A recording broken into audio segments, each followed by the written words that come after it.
It's impossible to discuss the video editing market without mentioning Adobe.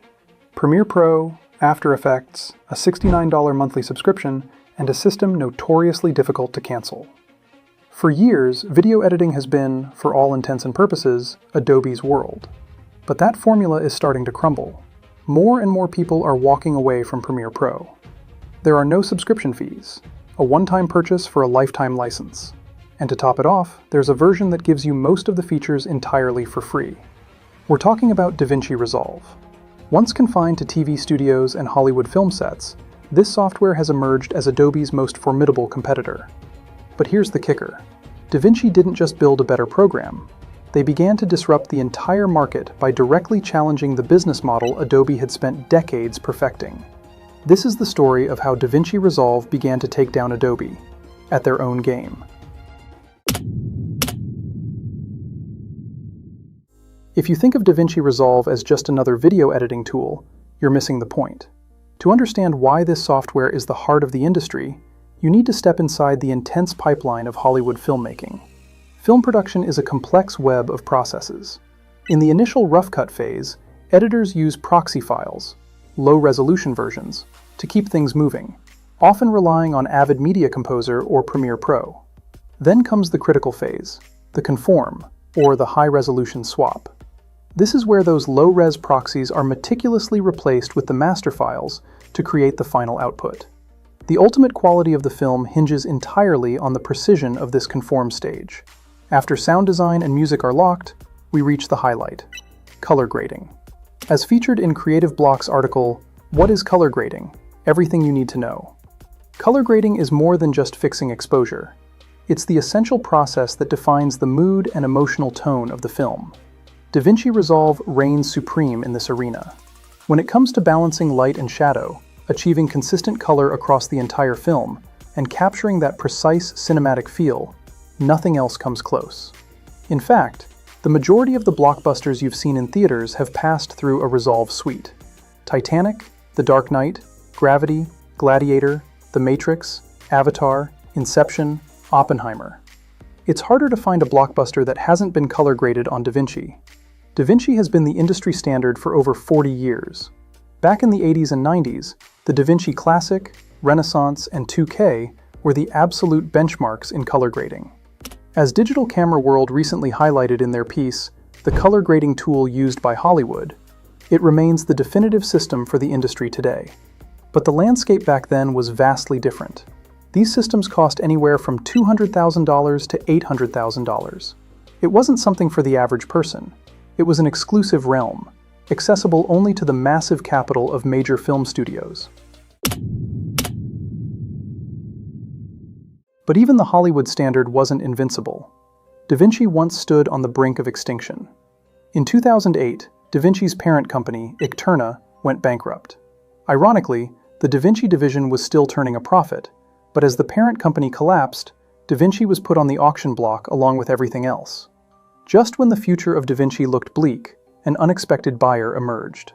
As Post magazine reported in their piece titled, "Blackmagic Design Acquires DaVinci," the software found a new home, not with a media giant, but with an Australian company called Blackmagic Design. At the time, Blackmagic was known for manufacturing digital cameras and video equipment for film and broadcast.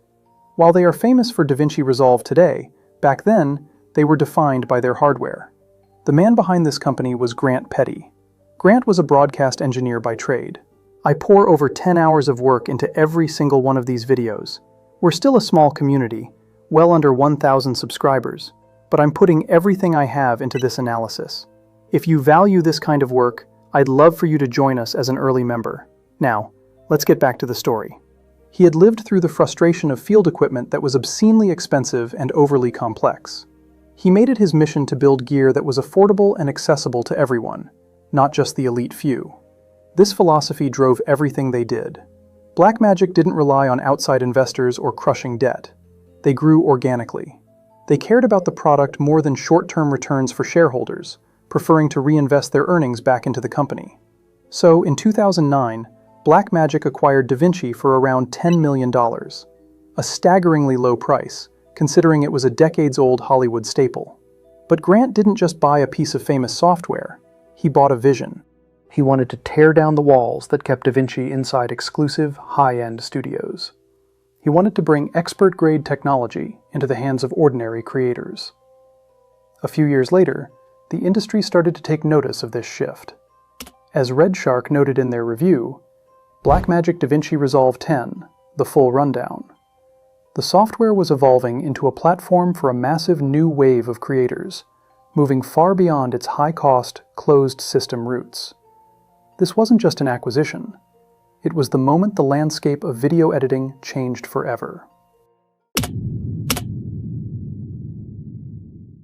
Even after Blackmagic Design acquired DaVinci Resolve, the software industry was racing toward a subscription-based future.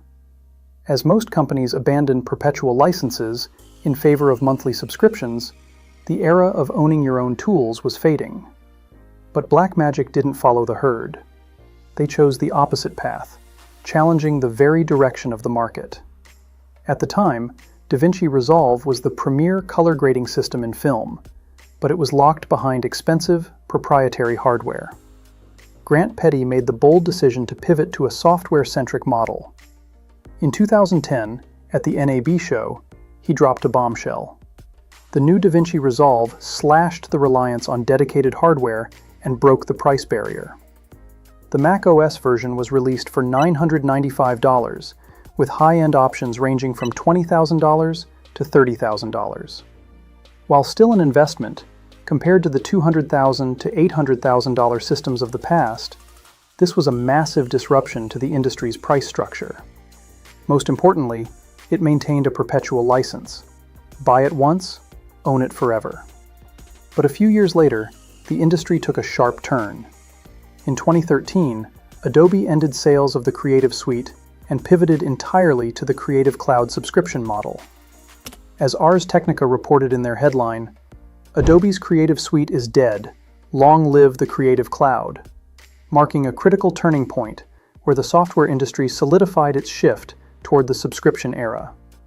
Subscription models soon became the industry standard. Users were no longer buying software, they were merely paying for access, conditioned to pay as long as they needed the tool. However, as time went on, this model bred its own controversy. In 2024, Reuters reported, U.S. sues Photoshop maker Adobe for hiding fees, making it difficult to cancel. The U.S. government filed suit, alleging that Adobe made the cancellation process needlessly complex and failed to properly disclose fees. It was a stark example of how this subscription-based control, and the structures that prevent users from leaving, could trigger social backlash and government regulation. Grant Petty has been a vocal critic of this trend for years. He views subscription models not just as a revenue stream, but as a fundamental shift in the power dynamic between users and corporations. In his words, cloud licensing is like being a slum landlord. The moment you stop paying, you lose access to your tools, and worse, your projects. He warned that this could leave creators entirely dependent on the platform. That is why Blackmagic chose a different road. They made DaVinci Resolve free to download, and for those needing more, a single payment for the studio version grants a lifetime license. Grant Petty argues, this isn't just a pricing strategy, but over time, data and software were re-centralized into giant platforms, leaving users increasingly dependent on services. Blackmagic Design keeps the perpetual license and the free version alive because they believe that creators should own their tools and use them freely, without strings attached. Blackmagic Design didn't just stop at rejecting the subscription model, they wove that philosophy directly into their product strategy. The release of DaVinci Resolve 14 in 2017 was the defining moment. The studio version was priced at $299, a perpetual license you buy once and own forever. On stage, Grant Petty made their stance crystal clear. $299 is less than the annual cost of most cloud-based subscription services. They were choosing a path entirely detached from the subscription-driven market. But the real shock wasn't the price, it was the free version. Visit the DaVinci Resolve website today, and you'll see two buttons side by side: Free Download and Buy Now. It isn't a demo, and it isn't a stripped-down, light version. The free version packs nearly every feature you need: editing, color grading, audio post-production, and motion graphics. Collaboration tools and a few advanced effects are the only things kept behind the paywall. For the average creator, the free version is more than enough. When the free version dropped, it sparked a massive reaction on X. Users were stunned. Does this really include all these features for free? I thought it was just a trial. Coming from a background of paying monthly subscriptions, it was a complete shock. I tried the free version, became convinced of its power, and ended up buying the studio version. This strategy didn't go unnoticed by the international tech press. Engadget, in their review titled, "DaVinci Resolve 15 is a free, Hollywood-grade video editor," evaluated the software, noting that the free version alone allows for Hollywood-level work, while the studio version offers incredible value. Blackmagic can do this because of their business model. They aren't a software company. They are a hardware giant, making cameras and broadcast gear, and DaVinci Resolve is the vital software that connects that entire ecosystem. This is also where Grant Petty's philosophy of democratizing creativity comes into play. By making the free version accessible, Blackmagic removed the financial risk of learning the software. They chose to win over users through experience, rather than subscription fees. In the end, the free version wasn't just a marketing gimmick. It was a core strategic move that drew a massive wave of creators into the Blackmagic ecosystem, turning DaVinci Resolve into one of the fastest-growing video production platforms in the world today. Blackmagic Design's strategy wasn't just a bold idea, it delivered real results. In 2009, the DaVinci Resolve user base was barely 100 people. Since the aggressive rollout of the free version, that number has exploded. By 2019, it surpassed 2 million. By 2023, they secured over 5.4 million users.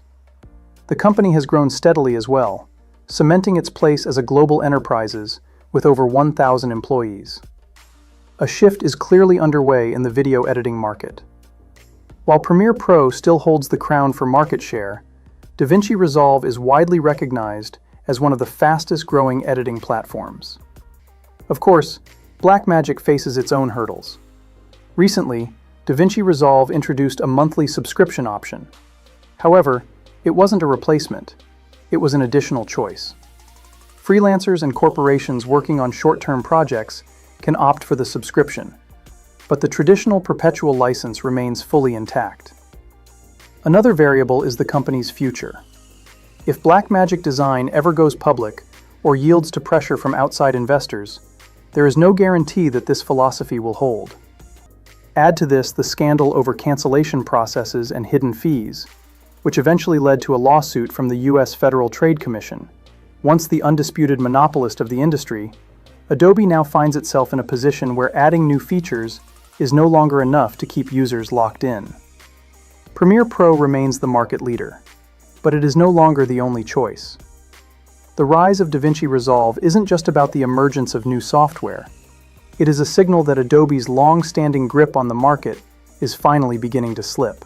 If you want to pull back the curtain and see the business reality hiding behind the technology, make sure to check out our other videos. There's a lot more to uncover.